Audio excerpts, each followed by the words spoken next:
All right. The paper is snapped. He is ready to go, folks, as we get you set for game 4 of the regular season for the Winnipeg Jets, who continue their road trip out east. They actually wrap it up this afternoon after spending, I think this will be their third, technically 2.5 maybe days, because they got their Monday night to Philadelphia after the win against the Islanders. Yeah, so they had a day off Tuesday, practice yesterday, and then game day today against the Flyers. What are you expecting tonight? Well, I think what we've seen so far is like all the new pieces are starting to merge together. Yeah. Outside of the first, as Scott O'Neill said yesterday, or I believe today, is that first 4 minutes against Philadelphia or against the Islanders wasn't very good. They were a little sleepy, and they were helped out a lot by Eric Comrie.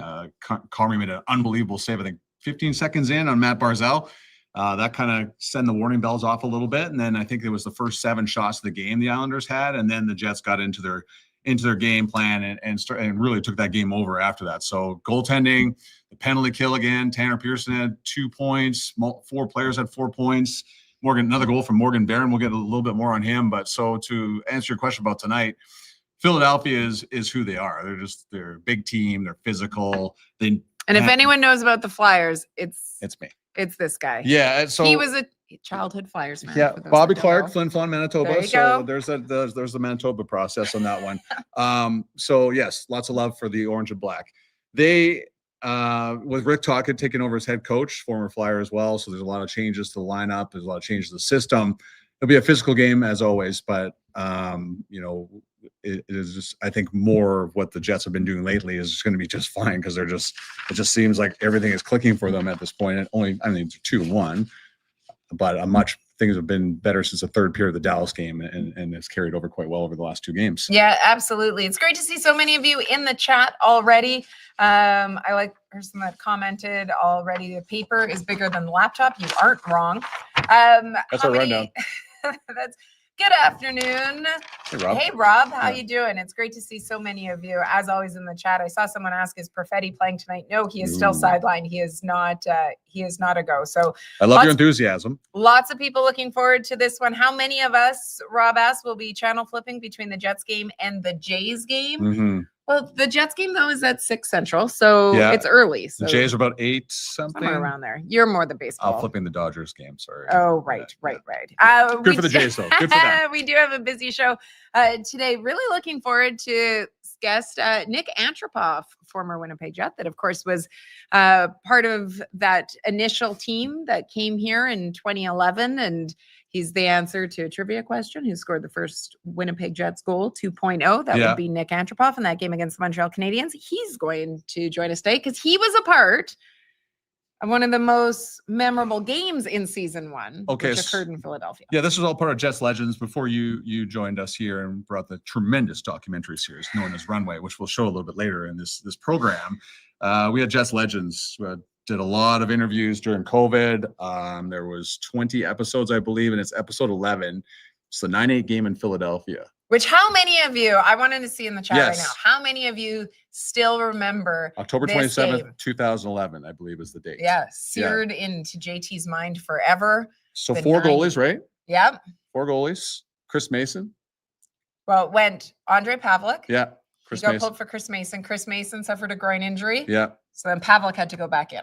So that's pretty wild in that aspect. We're going to play that. So Nick Antropov is going to join us here momentarily. He's working with the Leafs organization and player development. We'll talk about the 9-8 game. He had 4 points. Daniel Briere was in that game. He was one of the stars. He's now the general manager of the Philadelphia Flyers. So let's run the video. This comes from Jets Legends. It just gives you a little context of what we're going to be talking about in case you don't remember the game. But here is a little bit of video of that. I remember building up a lead. I remember being tied. I've gone back and watched the highlights of that game several times, and I still feel sick when they tie it. And Voracek does come up with it. Delia for a shot. Save made, rebound, Reedy scores! Rebound, tie game! That was easily the craziest game I've ever been involved with. Sends it around. Briere walks up for score! Chris Mason going in, he got hurt, so Pavlik had to go back in. It was an absolute gong show. Here's Antropov towards the net. Vermistra scores! They tie at 7-7. We scored a goal in the third. I was playing with my buddy Tim Stapleton at the time, and our line scored, so we were fired up. Wheeler with a puck now for the Jets. Drop pass, scores! Mark Stewart, his first of the season. The Jets have their lead back. It's now 8-7. Stewie pounds one home. The next thing is 8-all. And has a look in front. They score! You're just thinking, could we better win this game? Or this is, you don't want to be on the other side of. And then Laddie scored with like a minute and change to go. Drops it off for Ladd. Out in front, trying to pull the trigger is Wheeler. He couldn't. Blake Wheeler in front, scores! Andrew Ladd with 66 seconds to go. And the captain of the Jets puts them back on top. So wild. Absolutely crazy. So Winnipeg, were they not up 6-1 or something like that? For it was crazy how it went back and forth. I mean, the 4-goal leads were disappearing left and right. And I see someone say Claude Noel's reaction after the game was priceless. It's true. It gave way to one of the best known quotes from that 2011. Okay, throw it at us. I thought to myself, you're a sick man trying to make logic of this. He was always great. He was always great for a number of good quotes out there. So looking forward to being able to talk to Nick about that. But of course, before we get to that and have Nick join us, we are going to quickly set up what came out of morning skate today, and that includes the line rushes. So this is what a lot of people were waiting to see, what was going to happen today, and it does look like they might be able to see some of the injured players that were not able to finish the game last game or participate in the lineup. If you'll notice that Cole Koepke for the second consecutive day out on the ice, same thing with Hayden Fleury, but We got some, there's some interesting things going on here. yes, Yeah. we will have to see. So in the line rushes, Nikita Chibrikov was down on that fourth line. You see Tanner Pearson, who you discussed, had the good game against the Islanders, got bumped up to the second line. But so afterwards, though, staying out for extra time was Chibrikov, staying out with Cale Clegg and Colin Miller. Miller. So we will have to see about that. It does look like there's the possibility, at least, that Parker Forward could draw in for the first time this season. Also, not fully confirmed that Hayden Fleury could be. So we're going to find out. We're strictly going by what line rushes were. So yes, as always, we will tell you to, pay attention to Mitchell Clinton when he tweets out the line rushes when warm-up gets going. Yeah. So that would be at 5:30 Central Time because it's a 6 o'clock Central start. But that is what we're seeing. Ken Weeb reporting that Nikita Chibrikov stayed out for extra time. But he had the opportunity, along with a couple others, to talk to Scott Arniel today. So here's what Scott said leading into this game. We're going to do a lot of digging in on the Flyers yesterday. What'd you learn about, maybe some of the systemic stuff that Rick has brought in with the group? They work. They're quick. They have a really good transition game. They've got some people that can really skate and offensively push the pace forward. You can see that there are some changes to what maybe what was played here last year, and some of the similarities that Talk had in Vancouver. And I think that they're really trying to be responsible defensively and not give up a lot of opportunities, and then add the offense to it. Obviously it's a good young team with talent. Just kind of had to wait and see what's going on with all the injuries. So I'll talk to Muller here one more time and see where everybody's at. That's why I'm not 100% sure what it's going to look like tonight. Fair. How do you feel like the D have handled things with the first 3 games so far? Yeah, it's been tough. Obviously, Sammy's a big minute guy, and we've asked other guys to step in and do it. And then you lose Fleur. I had to put Millsy on the left side, something first for him to do, and thought he handled it pretty well. So I'd like to go a bunch of games where it's consistent with partners, but it just hasn't been able to happen. And so that's when you lean on your veteran guys to do what they do best. I think we're giving up still, I know we're still giving up too many D-zone coverage goal opportunities, something we can clean up, but it's still early in the year, and we've talked about it, looked at video on it, and hopefully each game gets better. Well, there he is. So referring to the Flyers, they have a lot of dangerous talent. Like Sean Couturier is healthy for the first time in a long time. Travis Konechny is talented. Matvei Michkov is unbelievable rookie from last year. Probably would have won Rookie of the Year if it wasn't for the kid in Montreal. My name escapes me at this time. Lane Hudson, Tyson Forster's a handful. They got a lot. And then Trevor Zegras came over from the Anaheim Ducks. Yes. Had a great start to his National Hockey League career. Really struggled over the last couple of years with the Anaheim Ducks, getting a fresh start with the Philadelphia Flyers. So he's on the left side of their third line. So Travis Sanheim, Manitoban, played the Four Nations faceoff last year. Very talented player as well on their top defense pairing. Yeah, so it's always a challenge. It doesn't really matter what the record being when you go to Philadelphia. Historically, it has been a challenge for the Jets. They know that they will have their work cut out for them.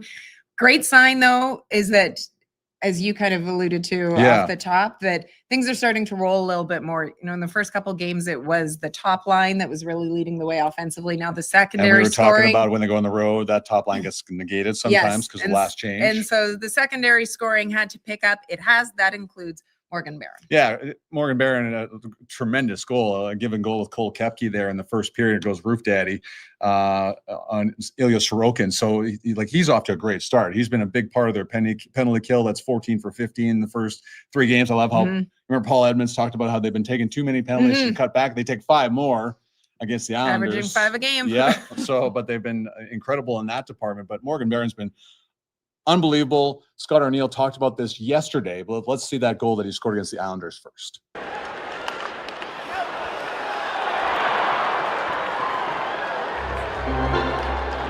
I think that being comfortable in that position, getting a bigger role with Lau being out, whether that's taking D-zone draws, whether that's starting on the penalty kill, but just probably coming out of training camp and having a real good sort of practice sessions playing center last year. Like I said, he got thrown in at the toughest time of the year after the deadline and did a really good job. And I just think now he's kind of really taking it on, and there's more detail to his game, and he's learning he's learned a lot of those ideas and things that he needs to do each night. He's been good, and then he's thrown in the offense, which both have come off the rush, and he's finished them off pretty nicely. So we're talking about the opportunity that Morgan Barron's been given about playing center, and that's without Adam Lowry in the lineup. But here's another impressive part with the penalty kill. They're 93%, and they don't have Dylan Sandberg, your best shot blocker, and you have your best, defensive forward and Adam Lowry out in that aspect. But this has also allowed Jonathan Toews to come in and has played a lot more minutes than expected. Yeah. He had a heavy minute distribution against the Islanders the other night. We always joke about the easing them back into things.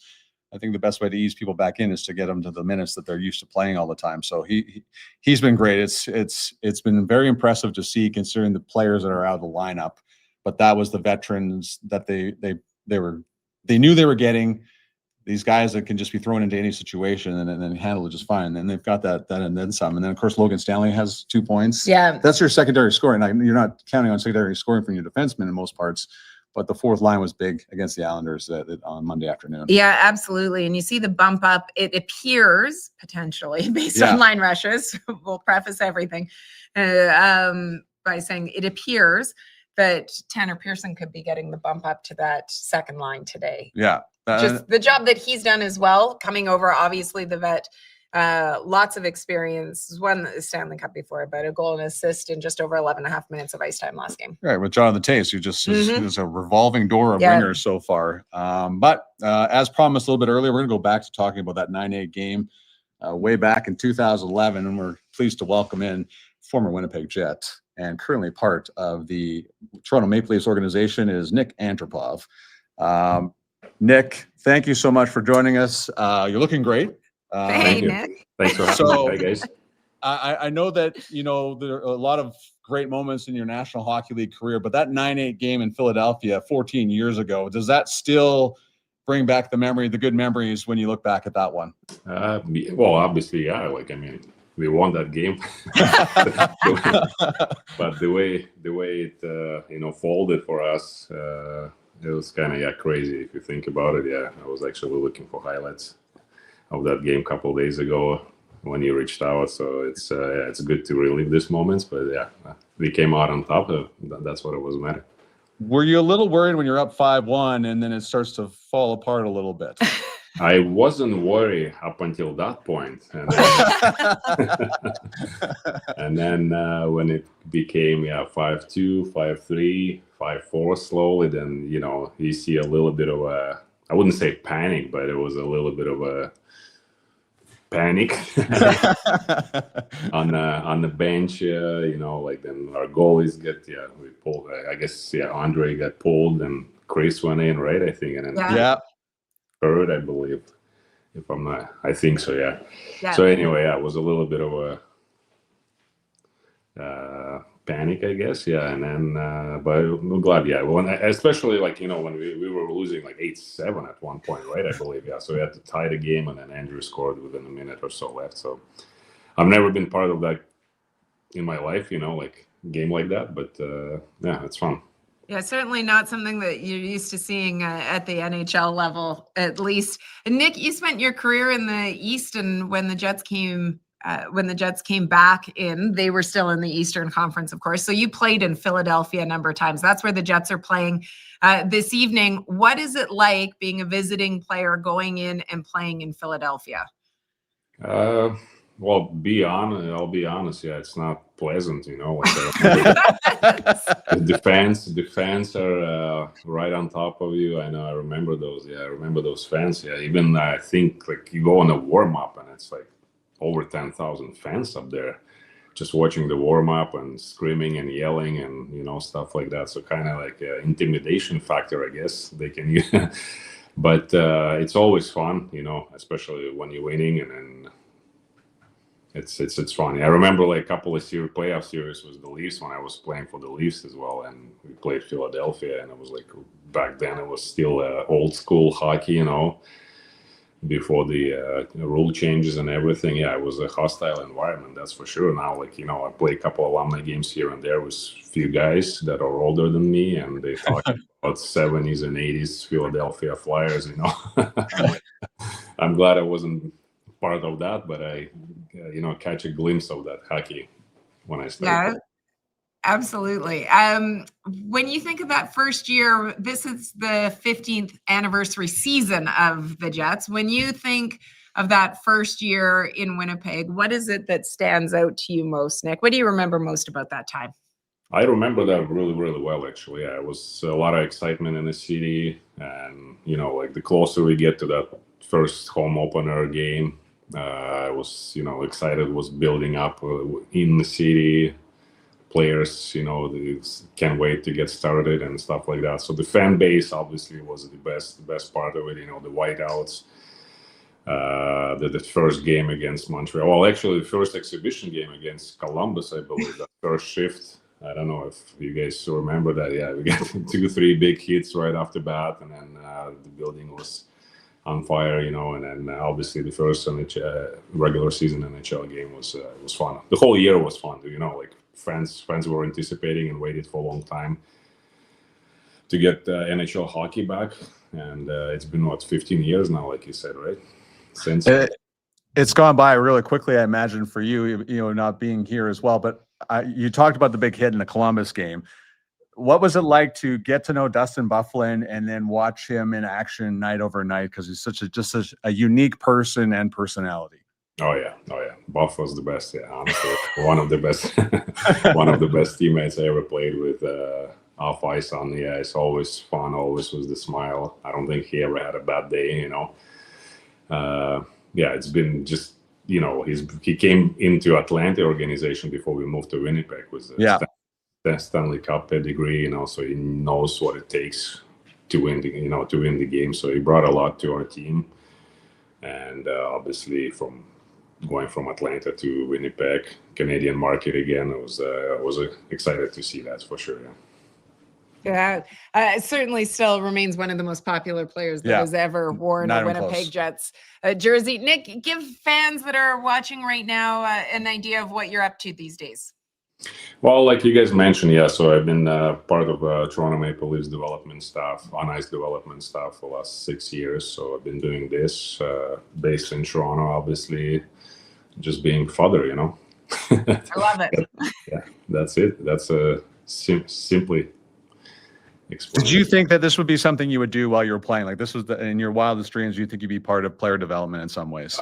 Not really, no. Like, when you play, like some guys now it's like a bit different, but back then, yeah, just, like you don't really think about what you're going to do when you're retired, that at least in my case, wasn't even close what I was thinking I was going to do. And then just the opportunity came in, like my oldest one was playing in the OHL at the time, my oldest son. So I got to meet I got to see the few guys that I played against or with, and then they become, a part of management or stuff like that, and so that's how I kind of get into it. And yeah, like I said, it's been 6 years, and I love every minute of it. That's great. Thanks, Nick. Listen, it's nice to catch up with you as always. So thanks for taking us back to October 27th, 2011, one of the craziest nights of your life, and I'm sure Winnipeg Jets fans. And thanks so much for your time, and we wish you all the best. I appreciate it. Thanks for having me. Thanks so much, Nick. Yeah, bye. Nick Antropov. It was always great to deal with. Yeah, so I've always wondered, like, whenever, because I wasn't here at the beginning part, obviously, just what was someone like Nick like? Like, he just seems very enjoyable to deal with. He was great, and I had covered him when he was with the Leafs as well. There, so it just came in with he'd been around obviously for a while, and you think about his career with the Leafs. As I mentioned, he was in the East Leafs. He was with the Rangers. He was with Atlanta/Winnipeg. So just a pro that was great to deal with. So. Speaking of pro, like, see having our massive rundown there, a comment about her.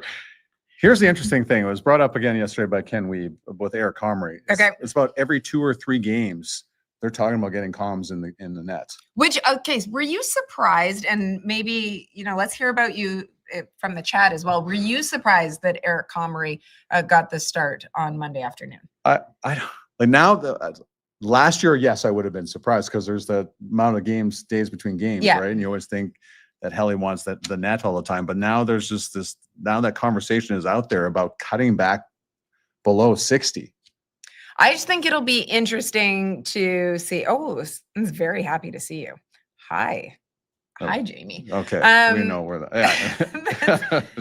Some were pleasantly surprised to see him play. I was surprised. Thanks, partly because I didn't think that he would be in the third game this season. Like, I mean, typically Connor runs about 4 games. Yeah. And then they would put him in. So I think it'll be interesting to see what happens going on, especially because they had the longer break. So that kind of surprised me a little bit as well that they'd put him in. But now it'll be something obviously that we and everyone else there will be tracking as well. So probably now going forward when he's in the game. And listen, we're not surprised because, Comms is getting the start. It's just like you're just so used to Helly. Especially so early in the season to see it. And then he's like, hello, with the big stop early, and then was unbelievable again. So what Arnie was talking about, the opportunities, they are giving up a lot of high danger scoring chances. But, the fact they're 2-1, but I think we're just so used to them being so suffocating defensively. We still have to keep in mind, and we've talked about this a lot already, about the moving parts. And you just heard Arnie say about, I'd like to have more consistency in the defense pairings, but it's been impossible because of injuries for him to have that. So regardless of who is, the 5-6 pairing here this evening, I think they're pretty happy with the way. And Luke Shen talked about earlier today with Mitchell Clinton about same thing. Just there's lots of things they need to clean up. For sure. But I think that if you look around the league right now, early on in the season, first week, that kind of seems to be the case with a number of teams. I mean, By the way, you're not drunk. That's our camera just autofocusing. So whenever everything gets blurry there. Oh, is it autofocusing? It's autofocusing. Yes. Okay. Yeah. So anyways. I think across the league, you see a number of teams that are still obviously trying to find their footing as we're so early into the season, just over a week into it. So I think it'll be interesting to see how it cleans up. It's such a busy stretch again. The Jets had a couple of days off, which is nice. Now they're in a stretch again of 3 games in 5 days. They are going to stay over in Philadelphia tonight. So another night in Philly, very rare. Which is rare, especially in the East. So not as uncommon in the West with obviously the time change, but with it being a 6 o'clock Central start, typically they would fly home after the game. And this year, I think we're going to see them staying over in the city a lot more often. And this is a way to try to deal with, again, this condensed schedule. Yes. I think recommendations from sleep doctors or various people as well. So we'll see how that works out. But they're trying something different too. They took some of the lessons that they learned last year with this being even more condensed, trying to apply it and looking for success in that respect. Okay, so they are playing the Flyers. Flyers won won the game against. They handed Florida their first loss. The other day. So you've seen the jacket presentation. at the end of games. For Winnipeg, this is Philadelphia's kind of new thing this year. Of course, Bernie Parent, the great Hall of Fame goaltender for the Philadelphia Flyers, passed away recently. This is the Flyers way. They got it on their shoulder, the number 1, and also they hand out the mask. Yeah. That's Bernie Parent's mask. So that's a pretty cool find by you, by the way. Well, I just thought it was, I always enjoy seeing different things that teams do for their player of the game. Yeah, the or Blue whatever Jays they have that might big do. jacket they put on. Yeah. The Seattle Mariners, when they hit a home run, they've got the trident that they hand to the players when they come off. The Los Angeles Dodgers throw sunflowers. Really at going each on a other. baseball Yeah. theme right now. Sorry huh? about that. That's- Playoffs going on. Yes. It's just like it's going out of focus the way our camera is going right now. So I feel drunk watching this show. So it's 12 o'clock. But I just thought it was a great way to honor Bernie Parent, who obviously, just with The best. Yeah, just an absolute icon there. So I thought it was a cool one to be able to see. Let's take a quick look at what we are expecting the Flyers lines to be. Now, the Flyers today was an optional skate. You look on that first pairing, Cam York has been activated from injured reserve, so they are expecting him to make his season debut. You mentioned a bunch of the either changes, some of the guys that are healthy back. Trevor Zegras, one of the most notable names as well, obviously, that came over from there. Owen Tippett's a big winger on the right side. Samuel Urson will get the starting goal for the Flyers. So I saw someone asking about that. So obviously expecting it to be Connor Hellebuck for the Jets. So you take a look at that. And one of the things that I think will be a storyline for this game when we talk about things is special teams. Obviously, the Jets very much looking to cut down on the number of penalties that they have been taking. Philadelphia, one of the storylines with that team right now with Rick Tocchet coming in is how can they improve the power play? It was something that struggled before he got there under John Tortorella. It has for, I think, a number of seasons now, but they're operating at 10%, I believe, to start this season. Last year, they were 30th in the league in terms of the power play. That's something that's certainly been a focus for them to try to get going here. And it's been a lot of talk about it in the Philadelphia market. Yeah, I watched the game against the Panthers the other day, and they were moving the puck around quite nicely and had lots of scoring chances, but Florida shut them down in that aspect. But that's why you add a Zegras. This is another year for Mishkov, who's got an unbelievable shot. So that is what they've tried to do. They try to supplement the power play with some talent. Zegras, they're hoping is going to help in that regard. So, but Gritty is amusing, best part of the Flyers. I agree with you. He is the best part of the Flyers. But that's actually a story that Eric Comrie told us on the pod last year about, because you always see him and Hellebuck talking. Yeah. During TV timeouts when you're at the game, and I had asked about what's the funniest thing you guys have ever talked about during a TV timeout, and he said that Helly was telling him to not look at Gritty because Gritty was off to the side, and he said I kept looking over at him and laughing. So it's just like, so that's Gritty plays a large role, and he is very hard to not pay attention to. Well, right. When you've been there. Have you been to a Flyers game since Gritty's been No, around? not since Gritty. It's unreal how funny he is. Now Mickey Mouse is still better, hands down. But Gritty certainly can be a distraction out there. There's so many different ways to obviously be able to take in Winnipeg Jets content. We really wanted to remind you again that you always have your previews up on the website as well as your post-game pieces. We've got View from the Booth with Paul Edmonds that comes out. You've got your podcast, and then episode 1 of Runway we released as well. So keep in mind, it's not debuting tomorrow. That's at the end. So ignore that last part of this. This is the video. Here's the video. Here's Arnie's comments last night about the progress we made in getting to the battle, that competitive foundation. Expanding that competitive foundation starts today. It's compete, get in the battle. Now it's win the battle. We're working towards winning the Stanley Cup. That's what we talked about last year. Not afraid to talk about it. We need to push it even farther of winning more of those battles.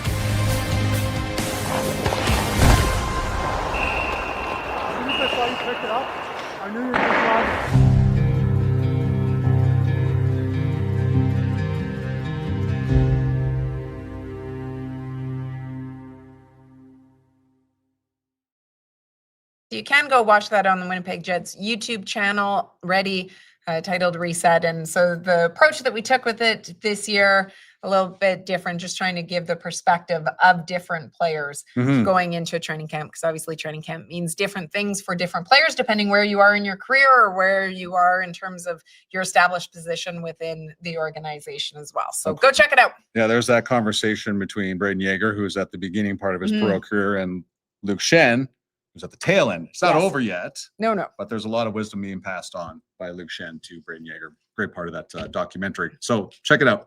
Yes. We also wanted to quickly bring up, it is out of focus. So I know, like, seriously. Okay. There we are. We're back. You're fine if you just tuned in. This is what happens when people touch our material before we come on the show. They're trying to tell me to go with the manual focus, but we're not going to deal with that right now. Okay, we did want to tell you about Jetstown Takeover, which is going on right now. Boom. It is back. You may remember it from years before. 22-23 season, I believe, is last time they did it. Okay, it's running from October 15th to November 24th. And so if you would like to see your community get the Jets Town takeover, then make sure that you nominate your community for a chance to bring an unforgettable Winnipeg Jets experience to your town. Head to winnipegjets.com/Jetstown Takeover to enter. So a reminder once again to make sure you check out the warm-up. Yes. In Philadelphia today. But let's put up quickly what the projected lines. Yep. So if you take a look at the projected lines with so this is based on the line rushes that happened at morning skate. Yes. There is some question, though, it was said that Parker Ford could be a possibility. We will see. Scott O'Neill was asked about him, and he did say that one of the things that stood out about Parker Ford is his consistency, shift in and shift out. Chipperkoff did stay out for extra skating after morning skate was done. So there is the possibility that we could see Parker Ford draw in for the first time this season. And then Connor Hellebuck will be back in goal tonight. There you go. Many answers to come either on CJOB and Power 97 or TSN 3. That's right. With Kevin and Dan coming up a little bit later today. So we'll get this focus thing. We'll focus on the focusing and get it fixed up for the next time. That's right. Which is going to happen on Saturday. 12:30 show. Nashville Predators are in town. Looking forward to that one. Always a good time. Nashville obviously looking to have a much different result. That was brutal last year for them. Yeah. So I won't tell that to them when we talk to them. And they are off to a better start this season than what we saw. Karen, thank you. Screen may be out of focus, but you two aren't. Yes, thank you. We're not out of focus. Tyler. All right. Well, thanks so much, everybody. It was so great to see so many of you in the chat. Always love being able to talk with you, be able to get your opinions and your memories as well as we looked back on 2011 and the first time that the Winnipeg Jets. Oh, see, Tyler walks in, fixes it. We'll fix it. Fun. It's done. He should have been watching at 12:30. Yeah, he was watching. All right. He was on the car on the way here. Gotcha. Yeah. Okay. Well, anyways, thanks so much, everybody. Really appreciate you tuning in, and we look forward to seeing you on Saturday when the Nashville Predators come to town. Enjoy the game tonight, everybody. Have a great day.